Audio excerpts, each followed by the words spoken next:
മാസമായ കുട്ടികൾക്ക് നമ്മൾ ധാന്യക്കൂട്ട് കൊടുക്കാറുണ്ട് അല്ലേ? ധാന്യങ്ങൾ വാങ്ങിച്ച് പൊടിച്ചാണ് കൊടുക്കുന്നത്. അങ്ങനെ പൊടിയായിട്ട് കിട്ടും. പക്ഷെ ഞാൻ അത് വാങ്ങിച്ചില്ല. അപ്പൊ അതിനകത്ത് എന്തൊക്കെയാണ് ചേർക്കുന്നത് നമുക്ക് അറിയത്തില്ല.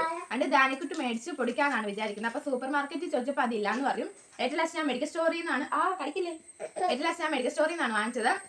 ഈ ഒരു ബോട്ടിലാണ് വാങ്ങിച്ചത്. ഹെൽത്ത് മിക്സ് എന്നാണ് പറയുന്നത്. ഇതിൻ്റെ അകത്ത് ഒരു 17-18 ഐറ്റംസ് ഉണ്ട്. പഞ്ഞിപ്പുല്ല്, ചെറുപയർ, വൻപയർ, കൽക്കണ്ടം, പിന്നെ കുഞ്ഞുങ്ങൾക്ക് ബദാം, കപ്പലണ്ടി, അങ്ങനെ കുറേ ഐറ്റംസ് ഒക്കെ ഉണ്ട്. അപ്പോൾ ഇത് ഒരു ഇലയാണ് വരുന്നത്. നമ്മളിത് പൊട്ടിച്ചിട്ട് നമ്മുടെ ആവശ്യത്തിനെടുത്ത് കഴുകി ഉണക്കി പൊടിച്ച് വെച്ചാൽ മതി. ഇപ്പോൾ ഒത്തിരി എടുത്താൽ ഇത് അഴുക്കായി പോകാൻ സാധ്യതയുണ്ട്. കാരണം പൂപ്പിലൊക്കെ കയറൂലേ. അപ്പോൾ ആവശ്യത്തിനെടുത്ത് പൊടിച്ചിട്ട് കുഞ്ഞുങ്ങൾക്ക് കൊടുത്താൽ മതി. ഇപ്പോൾ ഇത് എങ്ങനെ കൊടുക്കണമെന്നൊക്കെ ഈ ഒരു ബോട്ടിലിൽ എഴുതിയിട്ടുണ്ട്. 1 ഗ്ലാസ് വെള്ളത്തിൽ 20 ഗ്രാം ചേർത്തിട്ടാണ് കുഞ്ഞുങ്ങൾക്ക് ഇത് കൊടുക്കേണ്ടത്. അപ്പോൾ ഇവന് കൊടുത്തില്ല. അപ്പോൾ ഇതെല്ലാം കഴുകി ഉണക്കി സെറ്റ് ചെയ്തിട്ട് വേണം ഒന്ന് കൊടുക്കാൻ. ഹലോ, ഇതാണ് ഞങ്ങളുടെ കാശുകുട്ടൻ. കളി. ഞാൻ ഇവനാണ് വാങ്ങിച്ചത്.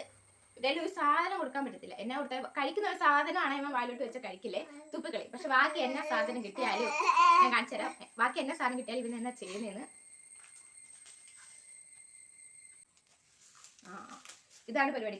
ബാക്കി എന്നാ സാധനം കിട്ടിയാലും ഇതാണ് പരിപാടി. യോ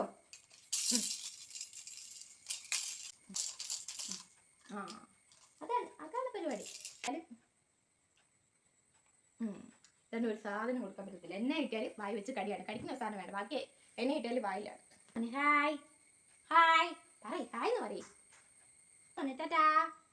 ടാറ്റാ.